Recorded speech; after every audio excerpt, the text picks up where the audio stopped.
ఇందాక మనం వ్యూహం సినిమా గురించి వచ్చింది కాబట్టి ఒక చిన్న క్వశ్చన్. ఇప్పుడు వ్యూహం సినిమా గురించి అనే కాకుండా ఆర్జీవి గారికి సంబంధించిన ఇప్పుడు కేసు అని అది జరుగుతుంది. అంటే అది వ్యూహం సినిమాకి సంబంధించింది కూడా అంటున్నారు. అంటే అందులో ఎంత నిజం ఉంది? అంటే ఆర్జీవి గారికి సంబంధించి ఏమైనా విషయాలు నీకు ఐడియా ఉన్నాయా? నో కామెంట్స్ అండి. ఓన్లీ నాకు ఆయనతో పాటల పరిచయమే. ఆయన అడిగితే రాసివ్వడం తప్ప అంతకు మించి నాకు అంత పర్సనల్ గా ఆయనతో రిలేషన్ లేదు, అంత ఓన్లీ పాటల వరకే. ఆయన నాతో ఉండే పరిచయం కూడా ఓన్లీ పాటల వరకే. అదే ప్రొఫెషనల్ రిలేషన్షిప్ అంటారు అంతే. ఆయనకి ఎప్పుడైనా సాంగ్స్ అవసరం ఉంటే నేను రాసివ్వడం తప్ప ఇంకోటి టాపిక్ ఉండదు. ఇంకొక టాపిక్ అసలు ఉండదు. అంటే మరి వ్యూహం ఇప్పుడు ఎప్పుడైనా ఇంకా డిస్కషన్ వస్తారంటే ఈ ఏఐ పైన, ChatGPT పైన అలాంటి డిస్కషన్స్ వస్తాయి. ఏఐ అనేది ఈ మధ్య లైక్ సాంగ్స్ క్రియేట్ చేస్తుంది, సాంగ్ పాడుతుంది. సో ఆయనకి చాలా ఇంట్రెస్ట్. ఒక రోజు నార్మల్ గా నేను ఇంతకు ముందు రాసి ఆయన రిజెక్ట్ చేసిన పాటలన్నీ ఏఐతో క్రియేట్ చేసి పంపించేసాడు.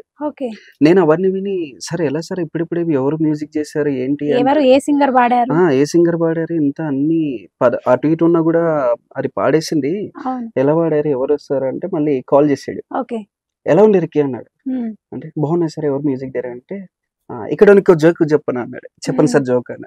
ఏంటి సార్ అంటే ఇది ఏఐ క్రియేట్ చేసినాడు. నా ఫ్యూజులు ఎగిరిపోయి ఏఐ క్రియేట్ చేసిన పాటల్ని డైరెక్ట్ ఆయన పంపించేశారు నీకు ట్యూన్ కోసం అన్నాడు. అని లైక్ నువ్వు ఇంతకు ముందు ఏమేమి రాసావో లైక్ ఏదన్నా నువ్వు రిలీజ్ అవ్వని సాంగ్ ఒకటి పంపు నాకు, ఎవరికి ఇవ్వని సాంగ్ ఒక 10 minutes లో సాంగ్ చేసి పంపిస్తా అన్నాడు.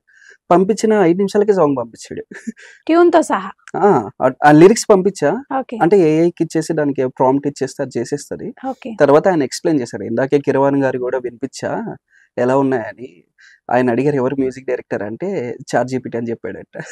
అయితే కరెక్ట్. ఇప్పుడు ఏ అని అంటున్నావు రంజిత్ నువ్వు, అవును చాలా ఇప్పుడు చేస్తున్నారు చాలా మంది, సింపుల్ గా అయిపోతుందని.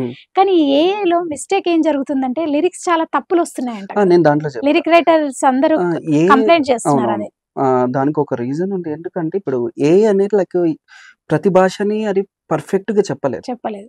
దానికి ఎంతవరకు ఒక ఎంతైనా ఏని కూడా మనిషే కదా క్రియేట్ చేసేది. ఆడికి తెలిసిన మైండ్ సెట్ వరకు అంతిస్తాడు, వానికి ఉన్న జ్ఞానం వరకే దానికి కూడా జ్ఞానం ఇస్తాడు.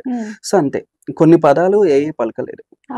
ఈవెన్ ఆర్జీవి గారు క్రియేట్ చేసిన దాంట్లో కూడా నేను చెప్పా సరే ఇది చాలా బూతులు బారుతుంది లేదంత లేదని చెప్పి. అదే రీసెంట్ గా నాకు కూడా ఒక ట్యూన్ పంపించిండ్రు, అంటే సింగర్ అంటే అది ఒకసారి ప్రాక్టీస్ చేయమని. అది మామూలుగా రఫ్ ట్రాక్ అమ్మా అని చెప్పారు. చూస్తే దాంట్లో అది ఏఐ అనే లిరిక్స్ అంతా తప్పులు ఉన్నాయి. సరళమైన భాష మనం మాట్లాడుకున్న భాష తప్ప గ్రాంధిక భాష తెలియదు. అంటే ఒక ప్రాంప్ట్ ఇచ్చేసి ఒక పాట పాడమంటే పాడేస్తుంది తప్ప లిరిక్స్ రాయలేరు కదా. లిరిక్స్ రాస్తుంది కానీ దానికి ప్రాస తెలియదు, వర్డ్స్ ఎలా రాస్తుందో దానికి అర్థం అవుతుంది. బేసిక్ గా అంటే వ్యూహం సినిమాకి సంబంధించి ఇప్పుడు నడుస్తుందా ఏమన్నా ఈ కాంట్రవర్సీ, లేకపోతే నార్మల్ గా ఆయన పర్సనల్ ఇష్యూస్ మీద నడుస్తుందా? ఏమన్నా ఐడియా ఉందా నీకు?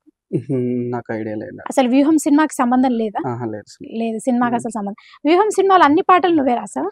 కొన్ని రాసా, ఒకటో రెండో వేరే వాళ్ళు రాసారు. అంటే ఆల్మోస్ట్ ఆయన సినిమాలు అన్ని పాటలు అంటే ఆయన సినిమాలకు సంబంధించిన అన్ని సింగిల్ కార్డ్ నువ్వే రాసావని విన్నాను నేను. డేంజరస్ ఇట్లా మూవీస్ కి నేనే సింగిల్ కార్డ్ రాసా. మిగతావన్నీ కొన్ని అంటే అన్ని చోట్ల జరిగేవి. అదే అంతే వెనకాల అంటే అన్ని చోట్ల జరిగేవి. అంటే నాకు ఒక సిచ్యువేషన్ గుర్తొచ్చింది. అంటే నువ్వు మామూలుగా ఒక సినిమాకి రాసినవు పాట, కొన్ని పాటలు రాసినవు, కానీ నీ పేరు వేయకుండా పోస్టర్ మీద వేరే లిరిక్ రైటర్, అంటే అందులో ఇంకొక పాట రాసిన లిరిక్ రైటర్ పేరే మొత్తం వేసేసారు. చాలా జరుగుతాయి. అంటే రీసెంట్ కూడా ఒక సినిమాకి నీకు జరిగింది. అంటే ఎట్లా జరిగింది అది? అది రాశాక పేరు వేయడం లేదు, వాళ్ళకి ఎవరైతే క్లోజ్ ఉంటారో వాళ్ళని ఏమేస్తున్నారో వాళ్ళు కూడా వర్క్ చేశారు కాదని అన్నట్లేదు, వాళ్ళ పేరు వేసుకోవడం. సో నేను అడిగిన రిక్వెస్ట్ చేసిన వాళ్ళు అంటే లైక్ వీళ్ళు ఎక్కువ సాంగ్స్ రాశారు, 3-4 పాటలు రాశాను, ఒకటే రాసావు అందుకే వేయట్లేదు అని. అంటే ఎందుకు అట్లా? అంటే ప్రతి లిరిక్ రైటర్ కి అట్లనే జరుగుతుందా, లేకపోతే నీ విషయంలో జరుగుతుందండి? ఇప్పుడు నార్మల్ గా మీరు ఒక స్టేజ్ కి వెళ్ళి ఒక మ్యూజిక్ డైరెక్టర్, ఒక డైరెక్టర్, రైటర్ గురించి మాట్లాడితే వెనకాల పోస్టర్ పైన పేరు ఉండరు. ఒకవేళ పోస్టర్ పైన పేరు ఉంటే వీళ్ళు మాట్లాడరు. సో రైటర్ ఇప్పుడు ఎవరు ఎక్కుతున్నారు స్టేజ్ పైకి? రైటర్ ఎక్కి మైక్ తీసుకుని మాట్లాడే వాళ్ళు చాలా తక్కువ అయిపోయారు. ఒకవేళ మాట్లాడినా కూడా సోషల్ మీడియా కవర్ చేయట్లేదు. ఇప్పుడు పర్సనల్ గా మనకి ఒక ఆడియో లాంచ్ జరిగిందంటే లైక్ హీరో మాట్లాడాడు, లైక్ హీరో స్పీచ్, లేకుంటే హీరోయిన్ స్పీచ్, డైరెక్టర్ స్పీచ్ అంటారు కదా, అట్లా రైటర్ స్పీచ్ అని ఎంతవరకు వస్తుంది? చాలా తక్కువ ఉంటాయి వీడియోలు. అంటే రైటర్స్ మోస్ట్లీ ఎక్కరు స్టేజ్, వెనకబడారు.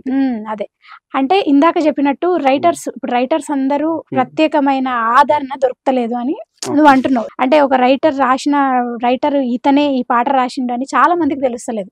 ఎందుకు తెలుస్తలేదు అంటే వాళ్ళు రావట్లేదు బయటకి. రావట్లేదు అని కదా, వస్తున్నారు.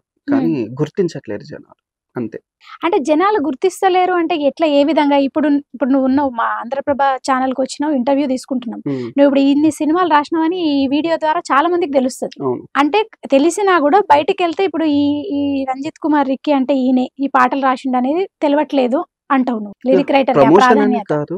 ఇంకోటి ఏంటంటే నార్మల్ గా జనాలు చూడట్లేదు, క్రెడిట్స్ చూడట్లేదు. ఇప్పుడు మ్యూజికల్ ప్లాట్ఫామ్స్ ఎక్కువైపోయినాయి, చెవిలో ఇయర్ ఫోన్స్ పెట్టుకొని వినేస్తారు. కానీ వినే టైంలోనే సింగర్ వాయిస్ వినగానే సింగర్ని గుర్తుపట్టేస్తారు. ఆ మ్యూజిక్ బాగుందంటే పోయి సెర్చ్ చేస్తారు, కానీ లిరిక్స్ బాగుందని లిరిక్ రైటర్ ఎవరైనా సెర్చ్ చేసే వాళ్ళు లేరు జనాలు. సో దానివల్ల చాలా అంటే ఇంకా రైటర్స్ బయటికి రావట్లేదు.